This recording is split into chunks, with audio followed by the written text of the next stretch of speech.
آپ پریشان ہیں، دعائیں مانگ مانگ کر تک چکے ہو، حالات بدلنے کا نام نہیں لے رہے، دل بے سکون ہے، دماغ الجھنوں میں گرا ہوا ہے اور زندگی کی بوجھ محسوس ہونے لگی ہے۔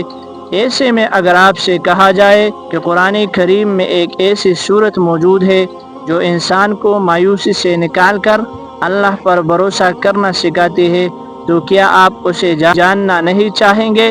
دوستو، آج ہم بات کریں گے سورۃ التغابن کی۔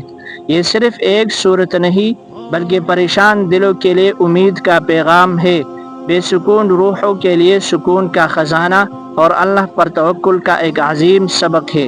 افسوس، ہم میں سے اکثر لوگ مشکلات آنے پر دنیا کے ہر دروازے پر دستک دیتے ہیں مگر قرآن کے دروازے تک نہیں پہنچتے۔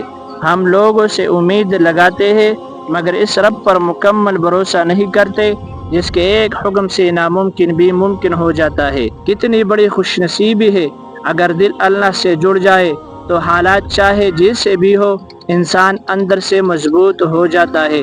میرے عزیز دوستو، بعض اوقات مسئلہ حالات کا نہیں ہوتا، مسئلہ دل کے کمزور ہونے کا ہوتا ہے، اور قرآن دل کو مضبوط بناتا ہے۔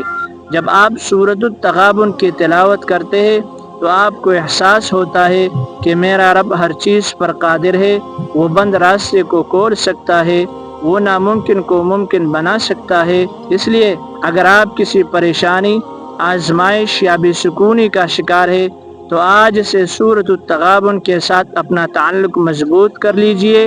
روزانہ اس کی تلاوت کیجئے، اس کے معانی پر غور کیجئے اور اللہ تعالیٰ سے اپنے دل کی گہرائی سے دعا مانگے۔